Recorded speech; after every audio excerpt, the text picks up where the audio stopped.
உங்களுக்கு ஏதாவது அடிப்படை அறிவு இருக்கா? நீர்வளத்துறை பற்றி ஒன்றும் தெரியாது. அணை கட்டது அவ முடியும்.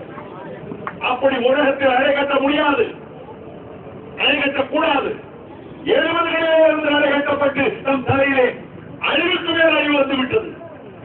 ஏமாறுதல் இறங்கி கவிதையில் அணை கட்டப்பட்டு நமக்கு அழிவு வந்துவிட்டது. இப்பொழுது இன்னும் அவன் மேகதாட்டு ராஜமன்ற அணை கட்டிவிட்டார். மேகதாட்டில் வந்து 48 டிஎம்சி தண்ணீர் திறக்க போறான்.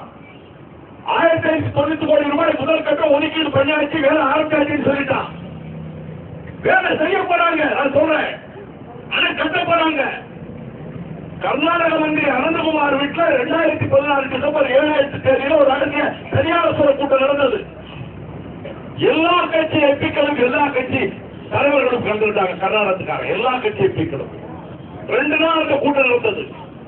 இந்த கூட்டத்தில் சதானந்த கவுடா அப்ப சட்ட மந்திரி, பிஜேபி மந்திரி, மத்திய மந்திரி, கர்நாடக மந்திரி கலந்துகிட்டார். யார் வீட்டுல? பிஜேபி மத்திய மந்திரி அனந்தகுமார் வீட்டுல. வெளியே தெரியாது. என்ன முடிவு எடுத்தாங்க தெரியுமா? அணை கட்டிக் கொள்வது வெளிப்படையாக மத்திய சர்க்கார் அதற்கு அனுமதி கொடுப்பதில்லை. சுற்றுச்சூழல் மந்திரி பிரகாஷ் ஜவடேகர் அதில் கலந்து கொண்டார். இந்த ஆபத்தை எண்ணித்தான் நாம் கட்சிக்கொடி கட்டாமல் காவிரி நிலத்தில் நாளை திருவாரூர் தஞ்சை மாவட்டங்களில் ஊர் ஊராக சென்று வந்தார்கள்.